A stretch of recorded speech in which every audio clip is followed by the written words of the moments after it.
श्री स्वामी समर्थ.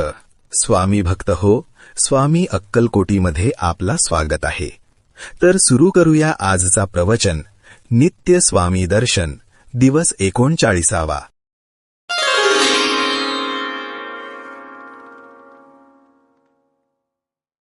स्वामी आंबेजोगाईहून संचार करीत एके दिवशी भारताच्या दक्षिण टोकाला रामेश्वर क्षेत्री आले.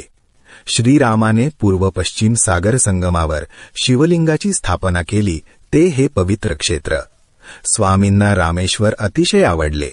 श्रीराम हे भगवंताचे अवतारी स्वरूप आणि स्वामी सुद्धा श्री दत्तात्रेयाचे अवतारी स्वरूप.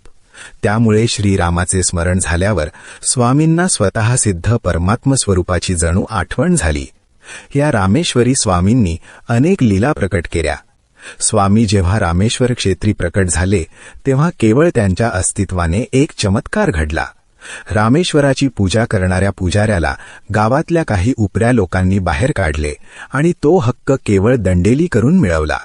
आपल्या पाशवी ताकदीने ह्या उपऱ्या लोकांनी रामेश्वराच्या दर्शनाला आलेल्या हजारो लोकांना दर्शनापासून वंचित ठेवले. ज्यांच्याकडे पैसे होते त्यांनाच ते गर्भागारात सोडत. त्यामुळे हजारो गरीब भक्तांवर अन्याय होऊ लागला. स्वामींना हे अंतर्ज्ञानाने कळले. त्याचा परिणाम असा झाला की त्यांनी लोकांना स्फूर्ती दिली आणि सर्व लोक ह्या उपऱ्यांच्या विरोधात गेले. त्यांनी राजाकडे तक्रार केली. राजाने सर्व जुन्या कागदपत्रांचा कसून अभ्यास केला आणि जुन्या पुजाऱ्याच्या बाजूने निकाल दिला. स्वामींची कृपा झाली.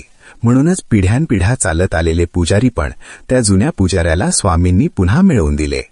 स्वामी त्या काळात एका वृक्षाखाली अवधूतावस्थेत निवांत बसले होते. परंतु त्यांचे सामर्थ्य एवढे प्रचंड होते की त्यांनी त्या पुजाऱ्याला न्याय मिळवून दिला.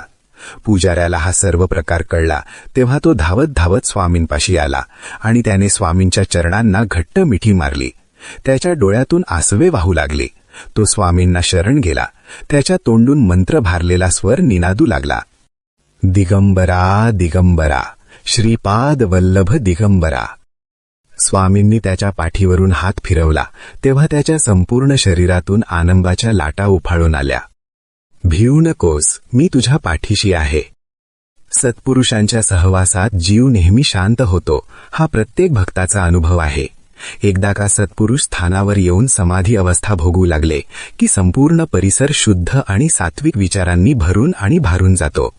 परंपरेने चालत आलेल्या रामेश्वराच्या पूजेचा हक्क केवळ गावगुंडांमुळे तो गमावून बसला होता. स्वामी रामेश्वराला प्रकट झाले आणि गावच्या पुजाऱ्याला न्याय मिळाला. माझ्या प्राणप्रिय स्वामी भक्तांनो, स्वामींना केवळ अंतर्ज्ञानाने कळले आणि पुजाऱ्याला खरा न्याय मिळाला. पुजारी हा काही स्वामी भक्त नव्हता. तो श्रीरामाचा भक्त होता, शिवोपासक होता. त्याच्यावर स्वामींची असीम कृपा झाली. पुढे तो स्वामींचा निस्सीम भक्त झाला आणि स्वामींबरोबर अक्कलकोटला त्यांचा सेवक म्हणून गेला. त्याने स्वामींची अंतःकरणपूर्वक सेवा केली. इति श्री नित्य स्वामी दर्शन, दिवस 39वा संपूर्णम.